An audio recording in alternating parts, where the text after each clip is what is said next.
No doubt if you've been on social media, you've seen a lot of posts about Hurricane Florence turning in the Atlantic and the possibility of a East Coast strike next week. Let's find out if that's true tonight. Here's Jim Gandy. Well, right now, any approach of this storm on the east coast of the United States is still over a week away. And there's a lot that we still don't know about this storm. Now, this is the latest satellite picture, and it is a potent hurricane out there.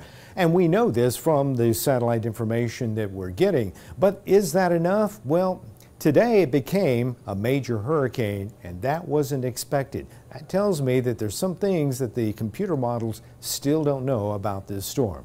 Now, the latest computer runs are indicating a pretty good possibility that this will continue moving toward the northwest. But notice how they spread apart 5 days from now. That's part of the uncertainty of this storm system. And they haven't even flown into the system yet, so there's still a lot of information we need to collect on this storm before we know where it's going to go. Here's the latest information from the National Hurricane Center. This is an enhanced satellite picture. You can see the intense core around the eye of this storm. It's weakened just slightly. Maximum winds now are 125 miles per hour, moving northwest at 10 miles per hour. We expect it to weaken a little bit over the next couple of days, but then it should begin to intensify once again, and the thinking is it may become a Category 4 hurricane once again by Monday evening. Notice it'll be approaching Bermuda at that time. That's something that we'll be watching as well. And regardless of where this storm goes after this, we're likely to see swells coming into the South Carolina coast beginning early next week. In the meantime, we're going to have to deal with heat. And that's what we saw today. Highs of 95 in Augusta, Columbia, Sumter, and in Florence, and it felt hotter than that. 93 in Orangeburg, 91 in Greenwood and in Rock Hill. Tonight, 77 in Winnsboro, 79 in Camden, it's 77 in Orangeburg, 78 in Sumter, 81 degrees here in Columbia.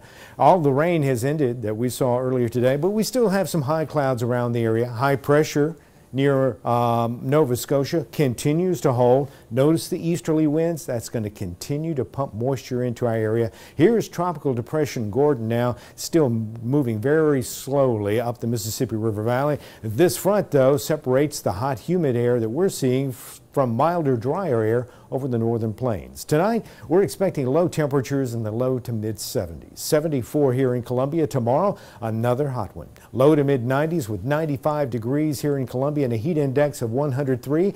And we're likely to see that each day through Saturday. By Sunday, though, a front to our north will come down into South Carolina, and we will see a better chance of thunderstorms, high of 92. Still a chance of thunderstorms Monday, but that chance for rain begins to diminish, and by next Wednesday, we'll be up to 94 degrees. Sports is coming up after this break.